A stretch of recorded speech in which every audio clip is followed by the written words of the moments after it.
Sziasztok! Szeretettel köszöntelek a csatornámon. Beregszászi nyúltenyésztő vagyok, ugye most már fűrtenyésztő is. És a mai videóban arról szeretnék nektek beszélni, főleg a fűrjekkel kapcsolatban, hogy én hogy szoktam megoldani az etetést, mivel etetem a fűrjeket, hogy oldom meg ugye a saját készítésű tápot nekik, mert megtanultam, hogy kell saját készítésű tápot összekeverni.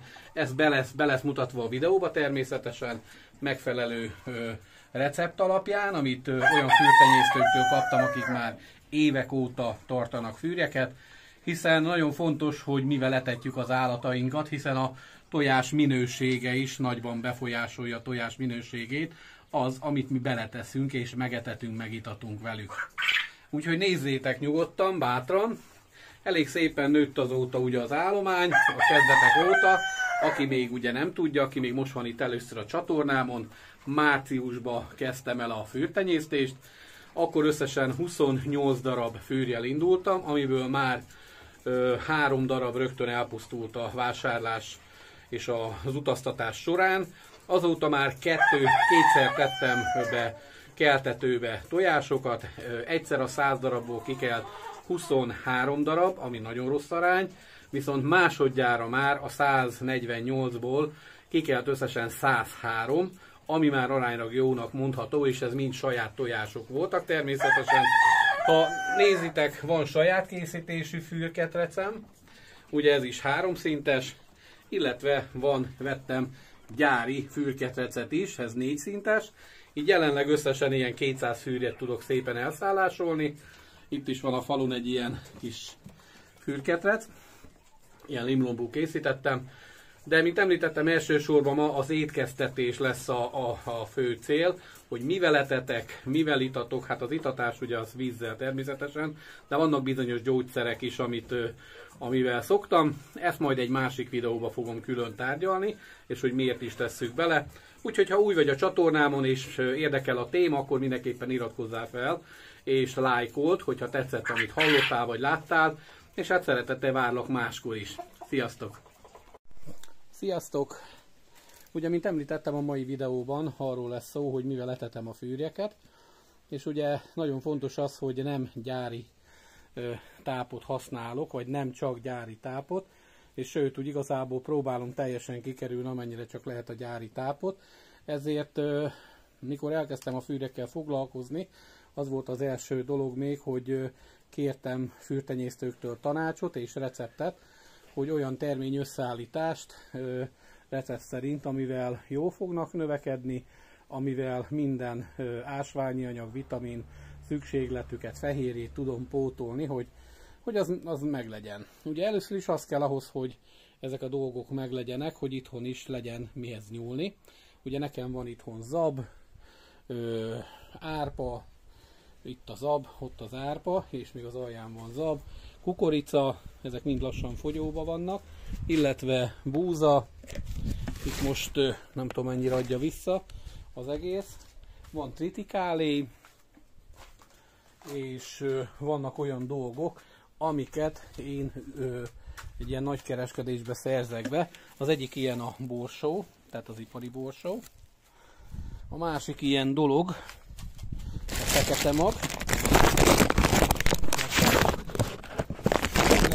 Lehet is helyette, de többen mondták, hogy a nyers fekete mag jobb az olajtartalma miatt. Akkor szója. Ugye ez már előkészített szója, annyira nem értek hozzá, de a lényeg, hogy ezt a fajta szóját kell ilyen granulátum formában, illetve mit hagytam ki, borsó, szója, ja igen, és hát és ami a legfontosabb, ugye a spáros, 1,5 literes kis vödröcske, amivel összeállítom, összekombinálom ezt az étrendet, és kell hozzá ugye egy daráló, amin le fogjuk majd nyomatni.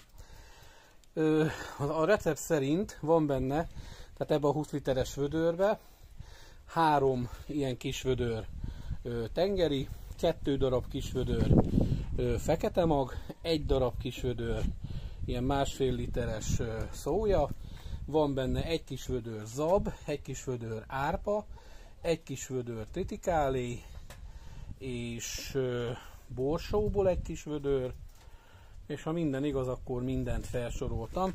És én úgy szoktam, hogy ebbe a 20 literes vödörbe mindent előtte így összekeverek, és úgy indítom a darálót, és úgy kezdem el darálni. Ugye beindítottam a darálót, ez nem egy nagy teljesítményű daráló. Valószínű be fog most zavarni a hangba, de igyekszem csak minimálisan felvenni. Nagyon fontos, hogy mindig frissen daráljunk a fűrjeknek, és kell egy ilyen kis segítségnyújtás is. Mivel a szója ugye granulátum formában van, ezért néha egy kicsit meg kell úgymond többszörni, hogy átmenjen az egész.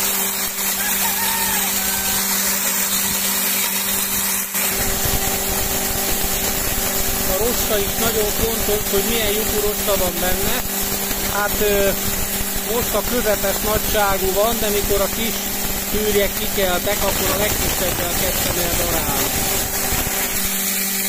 Azért haladunk lassan.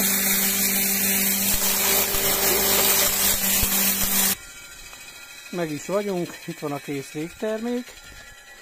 Ugye ilyen darát kaptunk. Ezzel még nincs kész. Ebbe a zsákba lett darálva. Most ez a zsák hát több mint félig van. Átlagosan nem szoktam ennyit darálni, de még volt benne, csak a videó kedvéért kezdtem el darálni. Átlagosan odafigyelek arra, hogy ne legyen idősebb a darálás, mint egy hetes, de az a jó a fűrjeknek és a tyúkoknak is, mert ők is szoktak ilyen darát kapni, csak más összetétellel, hogy minél fiatalabb legyen a darálás, annál jobb, annál jobb, több marad a ledarált terményben, azokból a olajokból, vitaminokból, ami nagyon fontos a tyúkok vagy a fűrjek számára. Ugye van még mellett, amit szoktam hozzákeverni, ezt állatkereskedésbe veszem, konkrétan nálunk állatpatikának hívják. Ez mondjuk pont nem az, ez a nagyoknak megy. Ja igen, ez megy a kicsiknek. Tehát ez kifejezetten ilyen broiler csirkéknek, vagy fiatal csirkéknek, ilyen 31 kilós súlyig, ilyen kiegészítő, étrend kiegészítő, amit bele tudunk tenni, és bele is kavarok nekik a kajájukba. Ez pedig kifejezetten kálcium, ilyen pór formában, amit szintén a darába szoktam belekeverni. Ugye így akkor lényegében saját magam összeállítom a házi tápot a fűrjeknek, és ezzel sokkal gazdaságosabb, és tudom azt, hogy mit is ettek úgy valójában. Nos, hát itt vagyok a ketreceknél. Ugye általában egy nap kétszer szoktam etetni, és kétszer itatni. Itatás, etetés reggel és este. Reggel általában 6 és 7 között, este pedig általában 6 és 7 között. Látjátok, így van bekeverve. Ez az egyik fajta. Ebbe teszek kálciumot, illetve amit mutattam nektek azon mutattam a broiler csirkét, ebbe ilyen por van. Ők az a 103 darab, akik most keltek ki a keltetőbe. Tehát ők most voltak 5 hetesek, és nézzétek már milyen nagyok lettek. Majd be fogom vágni a videót a videó elejére, hogy lássátok hogy milyen kicsik voltak 5 héttel ezelőtt, és mennyit nőttek. Ők már ugye a tojók, ők egy kicsivel másabb kaját kapnak, ugyanaz az összeállítás, csak ide ebbe még van egy kevés tojótáp is beletéve. Tehát itt, amikor bekeverem ezt az egész adagot, akkor még hozzáteszek egy olyan 1,5 literes páros vödrös tojótápot is egy ilyen vödörhöz, és azt kapják. Ugye sokkal praktikusabb a kinti etetőket megrakni, mint látjátok, mivel sokkal egyszerűbb. És maga az etetés csupán ennyiből áll. Végig szórom, és kész. Itt úgy látom, ezek bunyóztak, mert látjátok a fejét?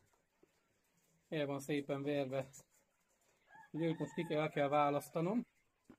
Itt van egy külön kórház részlegem az ilyen fűrjeknek, már az egyiknek begyógyult a feje. Remélem nem fogja kergetni a másikat. Nem tudom, mi okozza. Ez, ha valaki, aki már régebb óta tart fűreket, ha elmondaná, hogy miért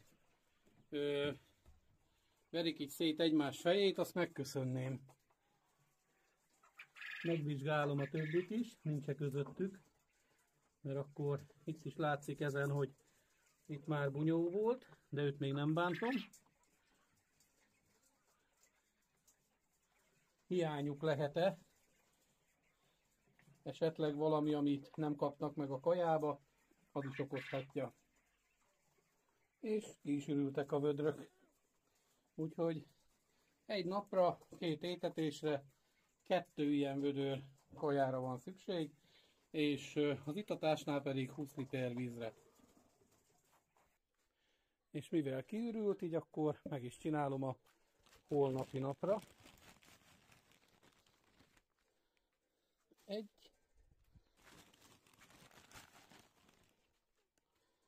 2, 3, 4, és mint említettem, akik tojnak már, kapnak egy nagyon kevés tápot is bele, és főleg a vitamin miatt.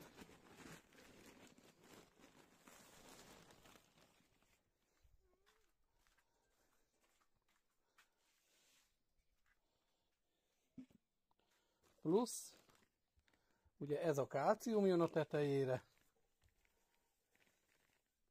ezt kapnak a kb. Egy evőkanálnyi, és ebből a fajtából pedig még egy evőkanálnyit ők is kapnak. Tehát ez a nevelő, ez pedig már a tojó. És ezt most az egészet összekeverjük.